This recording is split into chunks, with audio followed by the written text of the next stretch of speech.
გამარჯობა, მე რატი ვარ მუჯური ჟურნალისტი და ვუტე საქართველოს გუნდთან ერთად პოლონეთის საზოგადოებრივი ტელევიზიის საერთაშორისო მაუწყებლის ვარშავის სტუდიიდან დღევანდელ გამოშვებაში წარმოგიდგენთ მიტროპოლიტები შიო, იობი და გრიგოლი, პატრიარქობის სამი კანდიდატი, საზღვრის დემარკაცია სომხეთთან და ჩინური ინვესტიციების ბედი. სინოდის ისტორიული სხდომა დასრულებულია. გაირკვა სამი კანდიდატი და გაფართოებული კენჭისყრის თარიღით ცნობილი არის. უახლოეს მომავალში ფარული კენჭისყრით გაირკვევა ვინ გახდება ქართული მართლმადიდებლური ეკლესიის მმართველი. შეგახსენებთ სრულიად საქართველოს კათოლიკოს პატრიარქმა მცხეთა თბილისის მთავარ ეპისკოპოსმა ბიჭვინთისა და ცხუმაფხაზეთის მიტროპოლიტმა ილია მეორემ სიცოცხლეშივე დაასახელა მოსაყდრედ მიტროპოლიტი შიო მუჯირი. ვარშავის სტუდიაში თბილისიდან გვერდება სალომე ბოკუჩავა, ის მოგვიყვება დეტალებს. გამარჯობა, უტე საქართველოს ნიუსის მაყურებელი, შენგან ველოდება დღევანდელი სხდომის დეტალებს. რამდენიმე წუთია თბილისში საქართველოს საპატრიარქოში დასრულდა წმინდა სინოდის სხდომა, რომელიც დაახლოებით 5 საათის განმავლობაში მიმდინარეობდა. ეპისკოპოსებმა იმსჯელეს მართვა-გამგეობის დებულებაზე, ასევე შეარჩიეს ის სამი კანდიდატი, რომელიც მოირგებს კანდიდატობის შინდისფერ მანტიას და გაფართოებულ საეკლესიო სხდომაზე წარსდგება. კანდიდატებს შორის ერთ-ერთი არის მეუფე შიო, პატრიარქის ტახტის მოსაყდრე, დანარჩენ ორად კი გამოარჩეს მეუფე იობი და ფოთისა და ხობის მიტროპოლიტი მეუფე გრიგოლ ბერბიჭაშვილი. სწორედ ეს ადამიანები იბრძოლებენ მომავალი პატრიარქობისთვის. ხმების ნაწილში, როგორც გვეუბნებიან, 27 ხმა მიიღეს მეუფე შიომ, მეუფე იობმა და მეუფე გრიგოლმა. უცნობია, როდის გაიმართება ეკლესიის გაფართოებული სხდომა, თუმცა ჩვენ დაზუსტებით ვიცით, რომ მომავალი პატრიარქი 17 მაისამდე უნდა არჩიონ.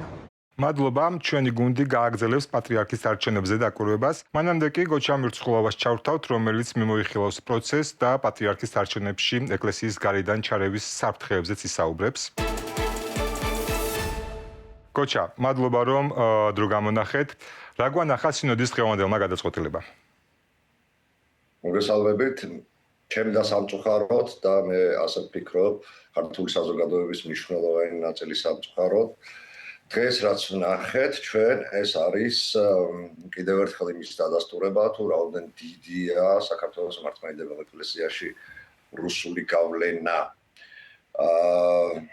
მე წუხარ ამის გამო, მაგრამ ჩვენ ამ ფაქტს ვერ გავექცევით.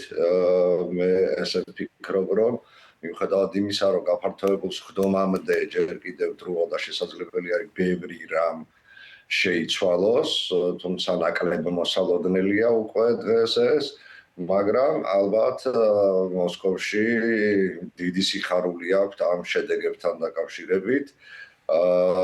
რა თქმა უნდა, საქართველოს ხელისუფლებაშიც, თუ გავიხსენებთ იმას, რომ სულ რამდენიმე დღის წინ რუსეთის პატრიარქმა პირდაპირ თქვა, რომ ჩვენ მაგვირდებით საქართველოს ეკლესიაში მიმდინარე პროცესებს და ჩვენთვის მნიშვნელოვანია, რომ იქ მოვიდეს ისეთი პერსონა პატრიარქად, რომლის პირობებში შეუძლებელი იქნება უკრაინის მართლმადიდებელი ეკლესიის ავტოკეფალიის აღიარება. ეს რეალურად ეს პირდაპირ გახმოვანებული დირექტივა შეუსრულა სინოდის უმრავლესობამ კირილ გუნდიაევს, რაც ქართული საზოგადოებისთვის ძალიან სამწუხარო უნდა იყოს, თუმცა ამის მიღმა ეს ფაქტი, ეს ტენდენცია, რომელიც დღეს გამოიკვეთა, სამწუხარო უნდა იყოს ქართული სახელმწიფოსთვისაც, რადგან საქართველოს მართლმადიდებელი ეკლესია მნიშვნელოვნად განაპირობებდა საუკუნეების განმავლობაში და დღესაც ესეა. გარკვეულწილად ქართველი ხალხის განწყობებს და მე ვფიქრობ, რომ ამ წუთას ეს განწყობები ისევე როგორც პოლიტიკური კურსი სამწუხაროდ დღევანდელი ხელისუფლების არ არის სახარბიელო. ის რომ მიტროპოლიტი გრიგოლიც არის სამ კანდიდატს შორის, თქვენ ფიქრობთ, რომ მას შანსი არ ექნება? მე ვფიქრობ, რომ ყველა შესაძლო ვარიანტი იყო ისე გათვლილი, რომ მეუფე შიოს არ ქონდა 16 ხმაზე მეტი. ეს წუხელაც ესე იყო, სიმართლე რომ გითხრათ. და მე არ მინდა ახლა სპეკულაცია გამომივიდეს, მაგრამ ჩემთვის გარკვეულწილად უკვე ნათელია, რომელიმე ერთ-ერთი ეპისკოპოსის დაჯგუფება გადაბარგდა ბოლო წუთას მეუფე შიოსთან, ამაზე ალბათ დროთა განმავლობაში ითქმება კიდე. ხომ არ იტყოდით ახლა? რაც შეეხება მეუფე გრიგოლს, მე ფიქრობ, რადგან მეუფე იობმა და მეუფე გრიგოლმა თანაბარი ხმები მოაგროვეს, მათ მოუწევთ ერთმანეთთან კონსულტაცია, ჯერ ყველაფერი დასრულებული არ არის, მაგრამ ეს სურათი საქართველოს მართლმადიდებელი ეკლესიის სინოდის წევრებისთვისაც, ვისაც ცოტათი მაინც აღი აზრი აქვს შერჩენილი და ქართული საზოგადოებისთვის, თვალანათელია, თუნდაც იქიდან გამომდინარე, რომ აი თქვენ მეუფე გრიგოლი ახსენეთ და ბოლო 2 კვირის განმავლობაში ინტენსიურად მიდიოდა მუშაობა სინოდის წევრებს შორის, ცალკეული თქვენ წარმოიდგინეთ ბიზნესმენებს აგზავნიდნენ იმისათვის, რომ სინოდის წევრებზე განხორციელებული იყოს ზეწოლა, მიეცით ხმა, ვისაც გინდათ იმას, ოღონდ არ მისცეთ მეუფე გრიგოლს. და ეს ხო გასაგებია რატომაც ხდებოდა, თუნდაც იმ კონტექსტის გათვალისწინებით, რომ მეუფე გრიგოლი მოხვდა რუსეთის სახგარეო დაზვერვის განცხადებაში. სწორედ ამ განცხადებაზე მინდა რომ მკითხოთ, როგორ ფიქრობთ, რატომ გახდა საჭირო რომ მაინც და მაინც დაზვერვის სამსახურს SOS-ს გაევრცელებინა ეს განცხადება, ეს ბრალდება, რომელიც ბართოლომეოს მსოფლიო მართლმადიდებელი ეკლესიის პატრიარქს ადანაშაულებდა ჩარევის მცდელობაში და რატომ მაინც და მაინც SOS-მა გააკეთა ეს განცხადება და არა დაუშვა თუნდაც იგივე რუსეთის საპატრიარქომ?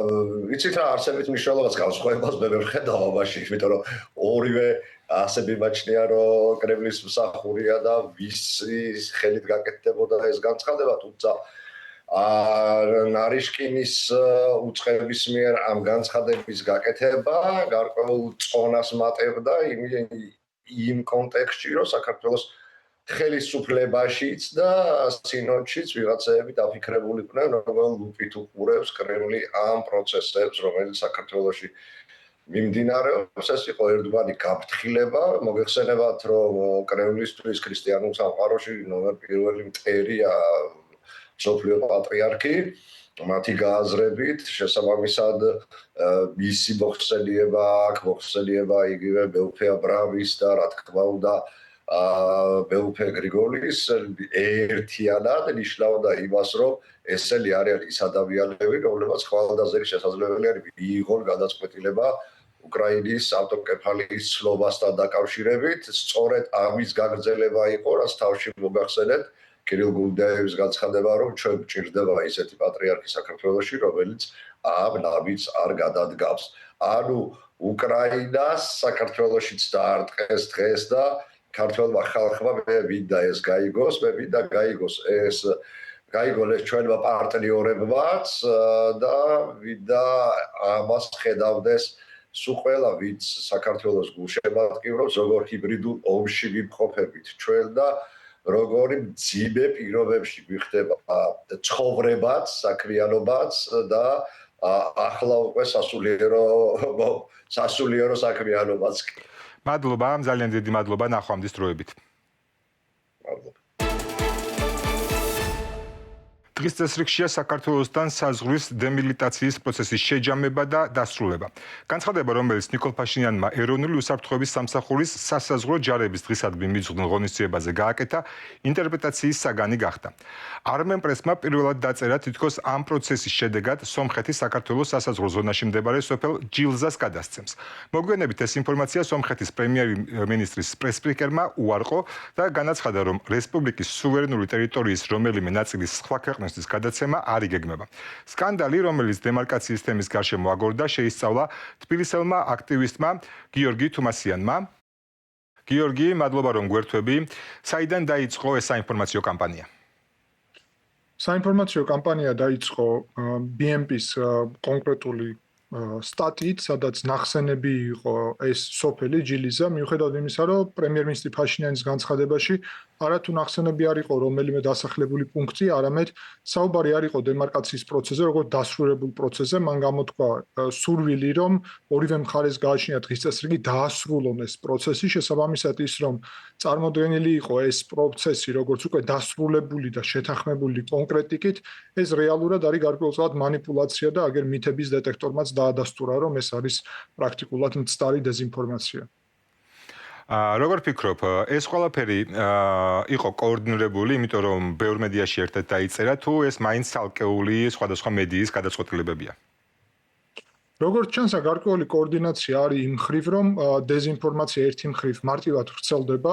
პირველ წყაროს გასაგები არ არის, რატომ დააფიქსირა საერთოდ ამ სოფელ ჯილიზაზე პოზიცია, შემდეგ მარტივად გავრცელდა ეს დეზინფორმაცია საზოგადოებაში, რადგან აქტუალური მოეჩვენა. პირველი წყარო რეალურად უთითებს იმას, რომ 2024 წელს ეს თემა იყო ნახსენები. ნამდვილად იყო ნახსენები, მაგრამ ვის მიერ?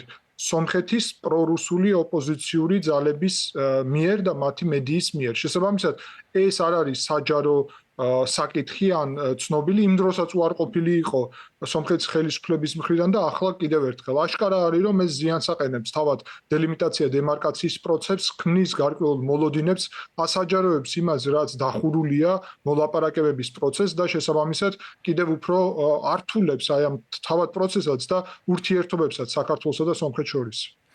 რა საფრთხეებს ხედავ ამ მიმართულებით და უკავშირებ თუ არა ამ ყველაფერს არჩევნებს, რომელიც მოახლოებულია?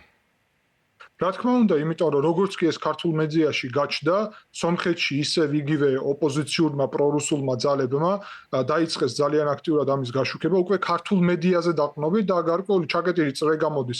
ქართული მედია სომხურ მედიაზე დაყრდნობით წერს, აი ამ ოპოზიციურ მედიაზე და ამ ოპოზიციური მედია ახლა ქართულ მედიაზე დაყრდნობით ამბობს, რომ ჭყალებში ფაშინიანი ჩააბარებს სოფელს საქართველოს და შესაბამისად იმ კონტექსტში, როდესაც იგივე პრორუსული ოპოზიცია მას აზერბაიჯანისთვის ჩაბარების პოლიტიკის წარმოებას გულისხმობს, აქ საქართველოსთან ესეთი კონტექსტი, რომელიც რეალურად ნეგატიური გაჩნდა, არა და დემარკაცია დელიმიტაცია პოზიტიური პროცესია, რა თქმა უნდა, გაგანია წინასაარჩევნო პერიოდია, აგერ ერთი თვე დარჩა პრაქტიკულად არჩევნებამდე და მაშასადამე ეს სერიოზულ ზიანს უყენებს მათ შორის ფაშინიანის რეიტინგსაც და თვითონ ამ კომისიის მუშაობის ფონსაც, ასე რომ ეს არჩევნებთან უშუალოდ კავშირშია. უშუალოდ რაც შეეხება კომისიას, მათი მუშაობის პროცესზე რა ინფორმაცია გვაქვს ზოგადად, რა ეტაპზე არის ახლა, იმიტომ რომ განცხადება, რომელიც თავად ფაშინიანმა გააკეთა, ეს ეხებოდა იმას, რომ მათ შორის, ანუ საუბრობდა ძირითადად აზერბაიჯანზე და მათ შორის საქართველოს ახსენა, რა ვიცით ამ ეტაპზე ამასთან დაკავშირებით. ეს კომისია პრინციპში დამოუკიდებლობის პრაქტიკულად დღიდან ასე თუ ისე ფუნქციონირებს და აშკარა არის, რომ თუნდაც იგივე 2024 წელს, როდესაც აი ეს ნარატივები გაჩნდა, ეს არის საკმაოდ უცნაური თემა. ჩვენ საჯარო არ ვფლობთ ინფორმაციას რეალურად კომისია რას განიხილავს, თუმცა უნდა აღინიშნოს, რომ აქ манипуляცია სულ მცირე იმით არის, რომ დელიმიტაცია, დემარკაცია არ იცნობს სოფლის ან ძეგლის ან რაიმის გადაცემა, გადმოცემას. ის იცნობს უკვე არსებული საზღვრის, ესე იგი რუკაზე, რომელიც ხშირად შეიძლება რამდენიმე ასობით მეტრით იყოს არაზუსტი, იმიტომ რომ რუკის მასშტაბს გააჩნია, რეალობაში ასახვას. ამიტომ ნებისმიერი სპეკულაცია, რომ ამას გადმოსცემს ან ამას გადავცემთ, ეს არის უკვე პოლიტიკური ტიპის манипуляცია, მაშინ როდესაც საუბარია უბრალოდ უკვე არსებული საზღვრის ადგილზე დაფიქსირებაზე და შესაბამისად ვერ იქნება საუბარი იმაზე, რომ რომელიმე დასახლებული პუნქტის გადაცემა ხდებოდეს. ეს ზოგადად სომხეთ და აზერბაიჯანის კონტექსტში, მაგალითად დელიმიტაცია ესეთი რამე არ არსებობს. დასახლებული პუნქტის გადაცემა. არსებობს საზღვრების აღბეჭდა. ზუსტად იგივე საქართველოს მიმართაც ახლა შესაძლოა ხო ეს სოფელი, რომელზეც საუბარია, საზღვარზე მდებარეობს და შესაძლოა მის მიმდებარე ტერიტორიებზე არის გარკვეულწილად საუბარი და ანუ აშკარა არის, რომ ეს უნდა იყოს განხილული. ამავდროულად უნდა ვთქვათ, რომ ქართულ საზოგადოებაში ჩვენ არ გვახსენდება საერთოდ აი ამ სოფელზე რაიმე მსჯელობა და თვითონ ეს ამ თემის ასეთ ფორმით წამოწევა აშკარად გარკვეულ манипуляციაზე მეტყველებს მიზანმიმართულ. მაყურებელ საქმე შევახსენეთ, რომ საქართველოს მისი მეზობლებიდან ვისთანაც სახმელეთო საზღვარი აქვს, მხოლოდ თურქეთთან აქვს დასრულებული საზღვრის გამიჯვნა. გიორგი, ძალიან დიდი მადლობა ამ მიმოხილვისთვის. ჩვენ გავაგრძელოთ დაკვირვება ამ ყველაფერთან დაკავშირებით. ძალიან დიდი მადლობა, ნახვამდის. მადლობა. სომხეთის ინტეგრაცია ევროკავშირში რუსეთის ფოკუსში რჩება. კრემლი ევროკავშირს სომხეთის შიდა საქმეებში ჩარევაში ადანაშაულებს. რუსეთის საგარეო საქმეთა სამინისტრო აცხადებს, რომ ბრუსელი ცდილობს სომხეთის სახელმწიფო ინსტიტუტებზე გავლენა მოიპოვოს და საპარლამენტო არჩევნების შედეგებზე იმოქმედოს. მარინა ზახაროვა ბრიფინგისას ევროკავშირის ინიციატივას გამოეხმაურა, რომლის მიხედვითაც ერევანში ბრუსელი ახალი სამოქალაქო მისიას გააგზავნის. ოფიციალური ერევანი ზახაროვას განცხადებაზე კომენტარს არ აკეთებს. ამბობენ, რომ ახალი მექანიზმი, რომელსაც ევროკავშირი სომხეთისთვის ჰიბრიდულ საფრთხეებთან ბრძოლაში დახმარებად წარმოაჩენს, რეალურად ბრიუსელს დამატებით ბერკეტებს მისცემს გავლენის მოსახდენად სომხეთის სამინისტროებსა და ეროვნულ ინსტიტუტებზე. ამას ბრიუსელში არც მალავენ. უკანონო ფინანსური ნაკადების მონიტორინგისა და კიბერშეტევებთან, ინფორმაციის მანიპულირებასა და მესამე ქვეყნების მხრიდან საინფორმაციო ჩარევასთან ბრძოლის საბაბით, ევროკავშირი შეეცდება ჩაერიოს სომხეთის შიდა საქმეებში. მათ შორის და ევროკავშირის ბუნების გათვალისწინებით გამორიცხულიც არ არის გავლენა მოახდინოს 7 ივნისის საპარლამენტო არჩევნების შედეგებზე.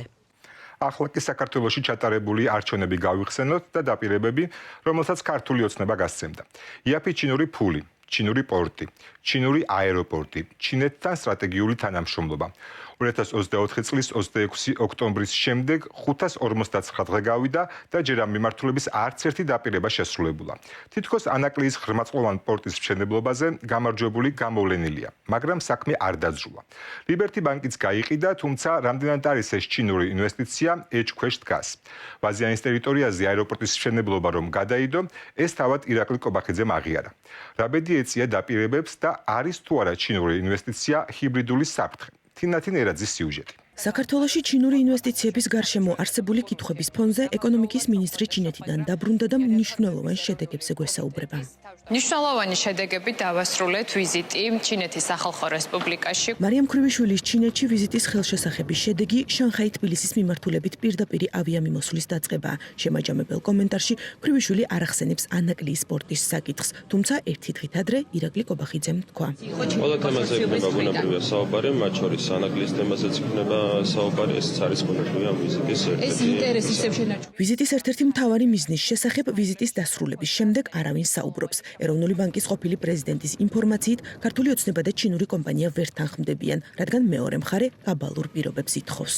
ერთ-ერთი მოთხოვნა ეს არის ტვირთების დაზღვევა, ანუ თუ ანაკლიაში არ იქნება ემოცულების ტვირთი, მაშინ ზარალი უნდა ანაზღაუროს საქართველოს მთავრობა. როგორც ჩანს, ჩინელები ასევე ითხოვენ სხვა დამატებით პრეფერენციებს, როგორც არის თავისუფალი ინდუსტრიული ზონის კონტროლი, ისევე როგორც მაგალითად ბათუმისა და ფოთის პორტის მრავალი წლის განმავლობაში მისი განვითარების დაკონსერვება, რომ კონკურენტი არ გაუშვეს ანაკლიას. 2024 წლის მაისში ეკონომიკის სამინისტროს მიერ ჩატარებულ კონკურსში უპირატეს მონაწილედ ჩინური სახელმწიფო კონსორციუმი CCCC დასახელდა. თუმცა 2 წლის შემდეგაც საინვესტიციო შეთანხმება გაფორმებული არ არის. როდის გაფორმდება, არავინ იცის. დავუძლებთ მოვლენების განვითარებას, უახლოეს მომავალში გექნება ციახლები ანაკლიასთან დაკავშირებით. კიდევ ერთი ჯერჯერობით განუხორციელებელი ჩინური ინვესტიცია ვაზიანის ახალი აეროპორტია, რომლის გახსნის ვადამაც უკვე გადაიწია და ირაკლი კობახიძის ინფორმაციით 2028 წლის ნაცვლად 2031 წლიდან მოემსახურება მგზავრებს. არც ჩინური ბაზის ბანკის მხრიდან ლიბერტი ბანკის ყიდვა იყო ინვესტიცია.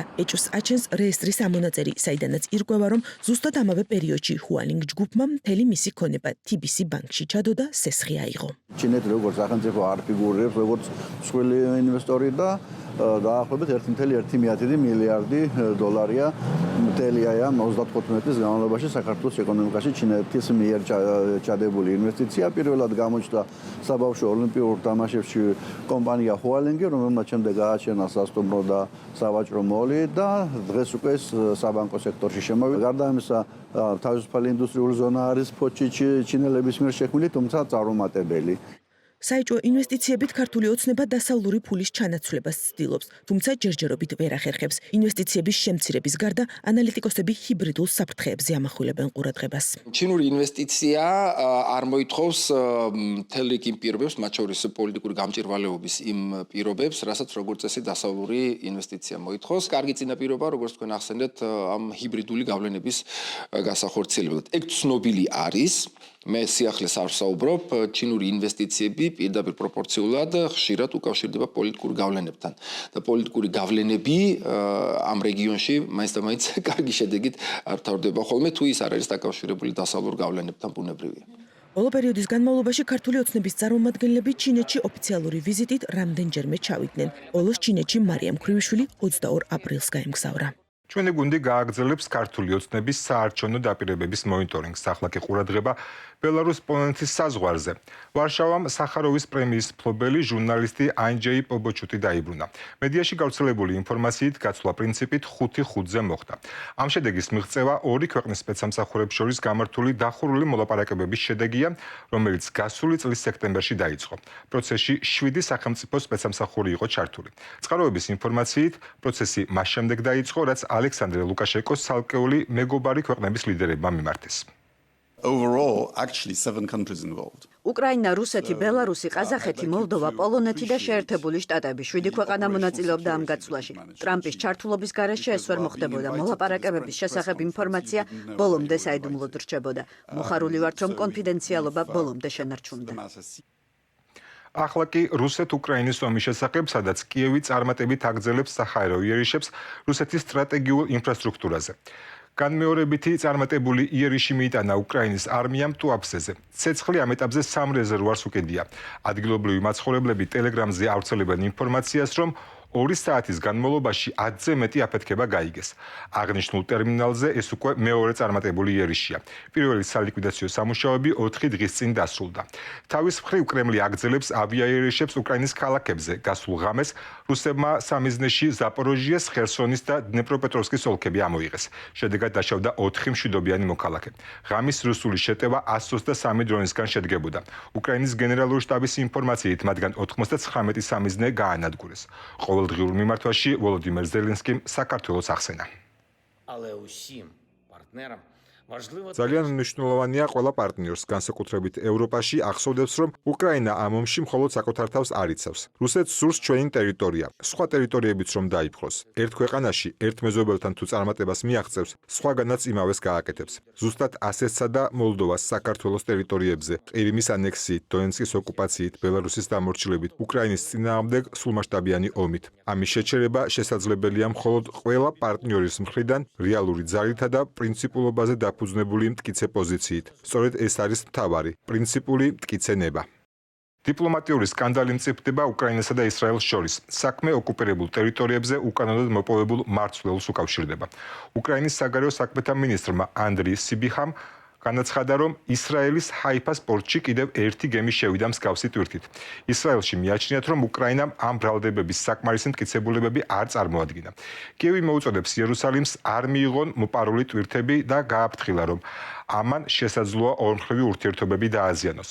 შემთხვევას ევროკავშირი გამოეხმაურა და არ გამორიცხა, რომ სანქციებს შემოიღებს ისრაელის იმ ფიზიკურ და იურიდიულ პირებზე, ვინც უკრაინული მარცვლეულის უკანონო ექსპორტში ეხმარება რუსეთს.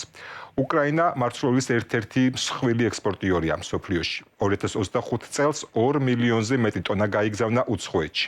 ომის დაწყებიდან უკრაინის საგარეო დაზვერვა ოკუპირებული ტერიტორიებიდან მარცვლეულის უკანონო ექსპორტის არაერთ შემთხვევას აფიქსირებს. ამსტერდამის ქუჩები ნაინჯისფრადაა შეღებილი. ნიდერლანდებში მეფის დღეს აღნიშნავენ. ერთ-ერთი ყველაზე მასშტაბური დღესასწაული მეფის იუბილესთანაა დაკავშირებული. წელს ის 59 წლის გახდა. ამსტერდამში არხები საზეიმოდ მორთული ნავებით აივსო. ნაინჯისფერში იყვნენ გამოწყობილი სადღესასწაულო მსვლელობაში მონაწილეებიც. ქუჩაში გამართულ ღონისძიებებს მეფე, დედოფალი და მათი 3 ქალიშვილიც დაესწრნენ.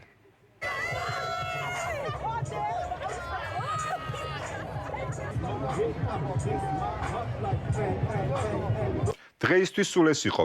ვუტ საქართველოს ნიუსის გუნდი კი აგრძელებს მუშაობას, რომ თქვენამდე მოიტანოს თავისუფალი სიტყვა, თავისუფალი ევროპიდან, თავისუფალი საქართველოსთვის. დროებით.